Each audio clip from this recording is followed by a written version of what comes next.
പ്രണയസഖി അധ്യായം 2. അടിപൊളിയായി എല്ലാവരും ബസ്സിൽ ആട്ടും പാട്ടും ഒക്കെയായി ഒരു യാത്ര തന്നെയായിരുന്നു. നല്ല എനർജി നിറച്ച ഒരു പെൺകുട്ടിയായിരുന്നു മാളവിക. മനസ്സിൽ തീർത്ത മണിമാളികയിൽ പറയാതെ പറഞ്ഞ വെൺമേഘമേ. ആ പാട്ട് പാടുമ്പോഴൊക്കെ അവൾ എന്നെ നോക്കിക്കൊണ്ടിരുന്നു. കണ്ണും നോക്കി ഞങ്ങളങ്ങനെ ഇരുന്നു. അവളുടെ കൂട്ടുകാരികൾ അവളെയും എന്നെയും നോക്കി കളിയാക്കാൻ തുടങ്ങി. മഞ്ഞു നിറഞ്ഞ തേയിലത്തോട്ടത്തിലൂടെ ബസ് പോയിക്കൊണ്ടിരുന്നു. വയനാട്ടിലെ എടക്കൽ ഗുഹയിലേക്കുള്ള ആദ്യ യാത്ര.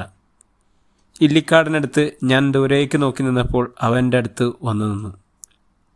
എന്താ ഇവിടെ നിൽക്കുന്ന അജ്മലെ? ഏയ് ഒന്നുമില്ല, വെറുതെ നിന്നതാ.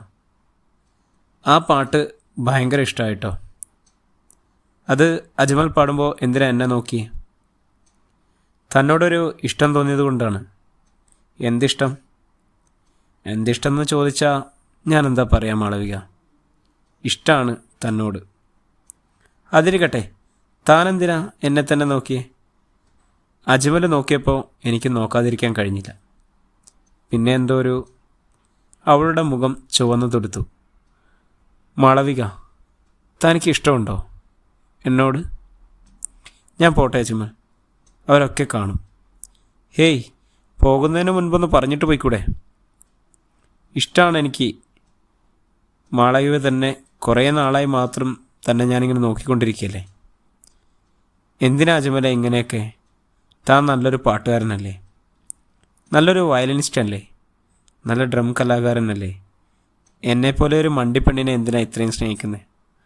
മാളു, തന്നോട് അത്രയ്ക്ക് ഇഷ്ടമാണ്. എൻ്റെ കലയെപ്പോലെ ഞാൻ തന്നെയും സ്നേഹിക്കുന്നുണ്ട്, ചിലപ്പോൾ അതിനേക്കാൾ കൂടുതൽ.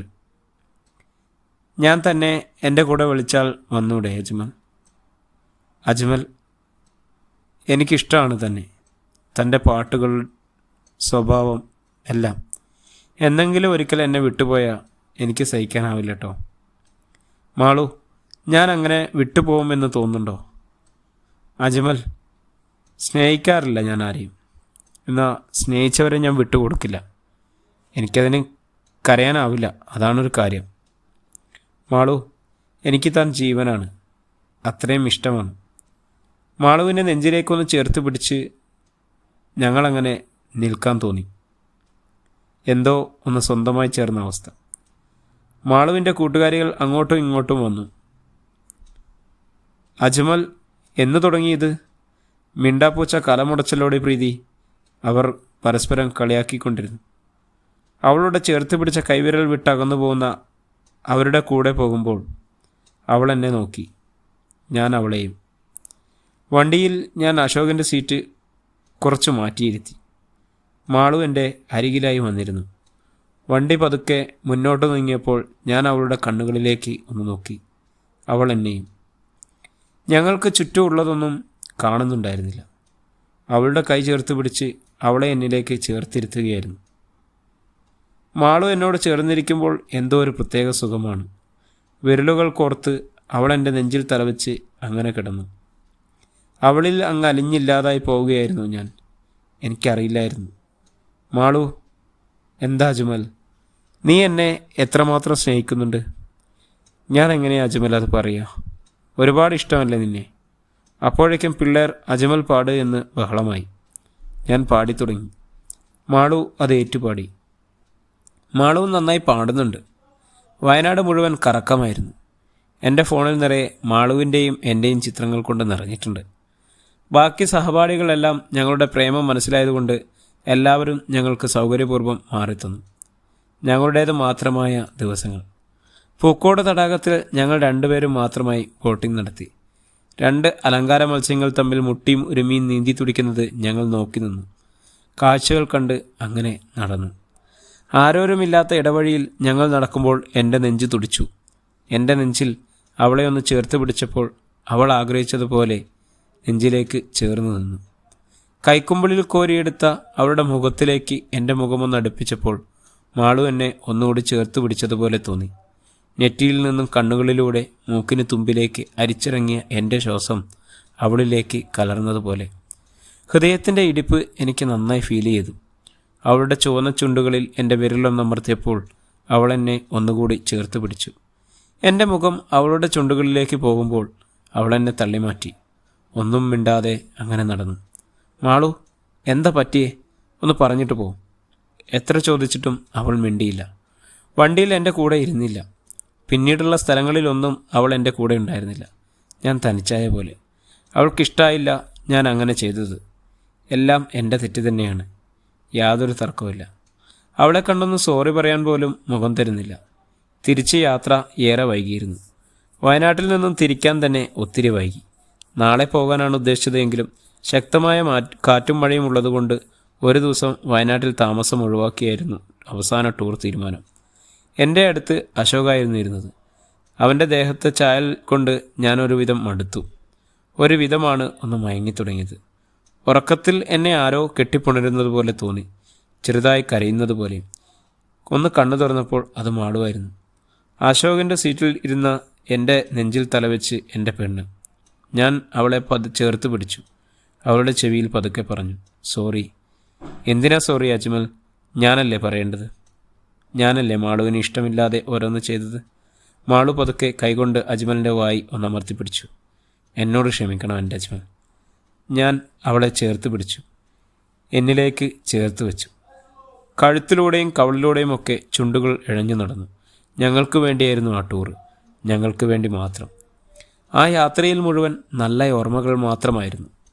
മാളു ഒരു വീട്ടിൽ പേയിങ് ഗസ്റ്റായി താമസിക്കുകയായിരുന്നു. ഇടയ്ക്ക് ബാപ്പിയും ഉമ്മയും അമേരിക്കയിലേക്ക് വിളിക്കുന്നുണ്ടെങ്കിലും പോകാൻ തീരെ മനസ്സ് വരുന്നില്ലായിരുന്നു കേട്ടോ. അജ്മൽ എന്നുള്ള വിളിയൊക്കെ മാറ്റി മാളു അജു എന്നാക്കി. അജ്മലെ എന്ന് വിളിക്കുമ്പോൾ വല്ലാത്തൊരു അകൽച്ച ഫീൽ ചെയ്യുന്നുണ്ട്. ഒഴിവു ദിവസങ്ങളിലും എല്ലാം ഞാനും മാളുവും എൻ്റെ മുറിയിൽ ഒത്തുകൂടും. പിന്നെ അവളുടെയും എൻ്റെയും ഒത്തുചേർന്നുള്ള പാചകവും, പിന്നെ അടുക്കലും പെറുക്കലും ഒന്നും പറയണ്ട. എല്ലാം കഴിഞ്ഞ് നമ്മൾ വയലിനും ഡ്രമ്മൊക്കെ എടുത്ത് ഒരു പെരുപ്പിക്കലാണ്. വല്ലാത്തൊരു രസമാണ് കേട്ടോ. അവൾ കൂടെയുള്ള നിമിഷങ്ങളൊക്കെ അവളിങ്ങനെ ചേർന്നിരിക്കുമ്പോൾ ഒരു സുഖമുണ്ട്. എനിക്ക് ആരൊക്കെയോ ഉള്ളതുപോലെ. പക്ഷെ ഭീകരയാണ്. എന്തേലും വഷളത്തരവുമായി അടുത്തു പോയാൽ നല്ലത് കിട്ടും, നല്ല വീക്കായിരിക്കും. എൻ്റെ മുറി മുഴുവൻ അടുക്കി പെറുക്കി വെക്കുക എന്നത് ഒരു ശ്രമകരമായ ജോലിയാണ്. അവൾ കൂടെ ഉണ്ടെങ്കിലേ അതിന് ഒരു രസമുള്ളൂ. ഇടയ്ക്ക് ഞങ്ങൾ ബീച്ചിൽ പോകും. കടൽ തീരത്ത് മണലിൽ കാൽ പൂഴ്ത്തി വെച്ച് അങ്ങനെ കണ്ണിൽ നോക്കിയിരിക്കും. ബീച്ചിലെ ഐസുരുതും ഉപ്പിലിട്ടതും അങ്ങനെ പലതും കഴിച്ച് അങ്ങനെ ഒരു പോക്കാണ്. കോഴിക്കോട് സരോവരം ഒഴിഞ്ഞു കിടക്കുന്ന സീറ്റുകളിൽ മിക്കവാറും ഒഴിവു സമയം ഞങ്ങളിരിക്കും. രാത്രി സമയങ്ങളിൽ എനിക്ക് അവളെ പിരിഞ്ഞ് നിൽക്കാൻ വഴിയാണ്ടായിരിക്കുന്നു. ആരും അറിയാതെ ഞാൻ അവളെ വിളിക്കാൻ തുടങ്ങി. പുതപ്പിനടിയിൽ നിന്നുള്ള അവളുടെ അമർത്തിപ്പിടിച്ചിലെ ഹലോ കേൾക്കുമ്പോൾ എനിക്ക് ചിരി പൊട്ടും. സംസാരം ചിലപ്പോൾ നേരം പുലരും വരെയാവും. എന്താണ് അവൾ പറയുന്നത് എന്ന് പോലും അറിയാത്ത ഞങ്ങളുടെ രാത്രികൾ.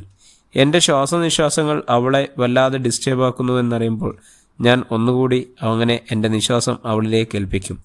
അവളുടെ പിണങ്ങൾ കാണണം, ഭയങ്കര രസമാണ് എൻ്റെ മാളു. ഇടയ്ക്ക് ഞാനും അവളും ഭർത്താവായും അഭിനയിച്ച് മെസ്സേജുകൾ വയ്ക്കും. എടിയേ മാളു, എന്താ ജൂക്ക, നമുക്ക് ഒരു 5-6 മക്കളാവാം അല്ലേടി? അയ്യടാ, നമ്മളെന്താ നേഴ്സറി തുടങ്ങാൻ പോവുകയാണോ? ഒരു രസമല്ലേടി മാളു? ആഹാ, നല്ല ആഗ്രഹമാണല്ലോ. ഇടയ്ക്കിടയ്ക്ക് മാളുവിൻ്റെ ഫോണിൽ കോൾ വരുന്നതിൻ്റെ ഒരു ശല്യം ഇങ്ങനെ കിട്ടിക്കൊണ്ടിരുന്നു. ആരാ മാളു? എൻ്റെ ഒരു പഴയ ഫ്രണ്ടാണ് അജു, കിരൺ. അവനെന്തിനാ ഈ സമയം നിന്നെ വിളിക്കുന്നത്? അറിയില്ല. എന്തായാലും ഞാൻ അല്പം മൂഡ് ഓഫിലാണ് ഫോൺ വെച്ചത്. രാത്രി അവളെ വിളിക്കാൻ മാത്രം ആരാണ് ആ വധൂരി? രാത്രിയിൽ ഒരു പോണ കണ്ണടയ്ക്കാൻ തോന്നിയിട്ടില്ല. ആരാവും മാളുവിനെ ഇങ്ങനെ വിളിക്കാൻ മാത്രം? രാവിലെ കോളേജിലെത്തിയപ്പോൾ മാളുവിനെ അവിടെ എവിടെയും കാണാനില്ല. ഒടുവിൽ ക്യാൻറ്റീനിൽ ഒരാളുടെ കൂടെ ഇരിക്കുന്നത് കണ്ടു. എനിക്ക് സത്യത്തിൽ ദേഷ്യമാണ് വന്നത്. എന്നാലും മാന്യത വിടാൻ പാടില്ലല്ലോ. എന്നെ കണ്ടതും മാളു എഴുന്നേറ്റ് എൻ്റെ അടുത്ത് വന്നു. എന്നെ പിടിച്ച് അവരുടെ അടുത്തിരുത്തി അയാൾക്ക് പരിചയപ്പെടുത്തി. കിരൺ, ഇത് എൻ്റെ എല്ലാമായ അജ്സൽ. ഞാൻ അജു എന്ന് വിളിക്കും. ഹലോ. കിരൺ അജുവിന് കൈനീട്ടി. ഞാൻ കിരൺ ഇവളുടെ കൂടെ കുഞ്ഞുനാൾ മുതലുണ്ടായിരുന്നു. അപ്പോൾ ഈ കോളേജിൽ തന്നെ വന്നു ചേർന്നപ്പോൾ ഇവൾ കൂടി ഉണ്ടല്ലോ എന്നൊരു ആശ്വാസം. സത്യം പറഞ്ഞാൽ ഇവൾ ഇവിടെ ഉള്ളത് കൊണ്ടാണ് കേട്ടോ ഞാൻ ഇവിടെ തന്നെ വന്നത്. കിരണിൻ്റെ ഡയലോഗ് അത്ര സൂചിച്ചില്ല എങ്കിലും പക്ഷേ പുറത്ത് കാണിച്ചില്ല. അജു ഇവിടെ ഏത് ഡിപ്പാർട്ട്മെൻറ്റാണ്? ഞാൻ ലാസ്റ്റ് ഇയർ ആണ്, ലോ തന്നെ. ഓ ഡി, നമുക്കിന്ന് വൈകുന്നേരം ഒന്ന് ബീച്ചിൽ കറങ്ങിയാലോ? മാളുവിനെ നോക്കിയാണ് കിരൺ ചോദിച്ചത്. ഡാ, നമുക്ക് പോകാം ഇന്ന് ഈവനിങ്. ഞാനില്ല മാളു, ഇന്ന് വൈകുന്നേരം പ്രാക്ടീസ് ഉണ്ട്. അജു തിരക്കാണെങ്കിൽ ആയിക്കോട്ടെ, നിനക്ക് വന്നൂടെ മാളവിക? കിരണിൻ്റെ ആ ചോദ്യം എനിക്ക് തീരെ ഇഷ്ടമായില്ല. നിങ്ങൾ സംസാരിക്ക്, എനിക്കൊന്ന് ലൈബ്രറിയിൽ പോകണം. ഞാൻ അവിടെ നിന്ന് മാറിപ്പോകുമ്പോൾ അവൾ എന്നെ നോക്കുന്നുണ്ടായിരുന്നു. മനസ്സിൽ എന്തോ ഒരു ഭാരമുള്ളതുപോലെ. അവൾക്ക് അയാളോട് സംസാരിക്കാൻ ഒരുപാട് ഇഷ്ടമുണ്ടോ അത് അയാളുടെ സംസാരത്തിൽ നിന്നും തന്നെ അറിയാമായിരുന്നു. അന്ന് വൈകുന്നേരം റൂമിൽ വന്നൊരു കിടപ്പായിരുന്നു. മാള് കുറേ വിളിച്ചിട്ടൊന്നും ഫോൺ എടുത്തില്ല. പിറ്റേന്ന് ക്ലാസ്സിലും പോയില്ല. ഫുഡും കഴിക്കാൻ തോന്നിയില്ല, വിശപ്പില്ലായിരുന്നു. വൈകുന്നേരം മാളു കോളേജ് കഴിഞ്ഞ് നേരെ എൻ്റെ റൂമിലാണ് വന്നത്. എന്താ പറ്റിയത് എന്ന് ആവർത്തിച്ചത് ചോദിച്ചു. ഒന്നും പറയാൻ പായില്ല. അവൾ എൻ്റെ ബോഡിയിൽ തൊട്ടു, പനി നോക്കി. അപ്പോഴാണ് അവളുടെ ഫോൺ ബെല്ലടിച്ചത്. അവൾ ഫോൺ എടുത്തു നോക്കി. ഓ, കിരണാണ്. അത് കേട്ടപ്പോൾ എനിക്ക് ദേഷ്യം വന്നു. എൻ്റെ മുഖഭാവം കണ്ടപ്പോൾ അവൾക്ക് മനസ്സിലായി കാണും. ഡാ മണ്ട, അവൻ എൻ്റെ കൂടെ പഠിച്ചതല്ലേ? അവൻ എനിക്ക് വെറും ഫ്രണ്ട് മാത്രമല്ലേ? നീ എന്തിനാ ഇങ്ങനെ അത് കാര്യമാക്കുന്നത്? എനിക്ക് ഈ മാളു നിന്നെ ഒരാൾ നോക്കുന്നത് പോലും ഇഷ്ടമല്ല കേട്ടോ. അറിയോ നിനക്ക്? എൻ്റെ തോളിലേക്ക് അവൾ തല ചേർത്ത് വെച്ചു, കൈകൾ ചേർത്ത് വെച്ചു. അജു, എന്താ Malu? I love you. Love you too Malu. നമ്മളെന്താ ഇങ്ങനെ അജു? അറിയില്ല മാളു. അജുവിന് എത്ര ഇഷ്ടമുണ്ട് എന്നോട്. മണൽത്തരിയോളം, കടലോളം, ആകാശത്തോളം. മാളുവിനോ? ഞാൻ തന്നെ നീയല്ലേ അജു? എന്നെ വിട്ടു പോകുമോ നീ? അങ്ങനെ നിനക്ക് തോന്നുന്നുണ്ടോ മാളു? ബാപ്പയും ഉമ്മയും എന്നെ കൂടെ കൂട്ടണ്ട എന്ന് പറഞ്ഞാലോ? ഞാൻ മാളുവിനെയും കൂട്ടിയേ എങ്ങോട്ടെങ്കിലും പോവും. ഒരു കൊച്ചു വീട്ടിൽ മാളുവും ഞാനും നമ്മുടെ കുട്ടികളും ഒക്കെയായിട്ട്. ആഹാ, എന്നിട്ട് ബാക്കി പറ, കേൾക്കട്ടെ. പ്രിയപ്പെട്ടവരെ, ഇന്നത്തെ ഈ അധ്യായം ഇവിടെ തുടരുകയാണ്.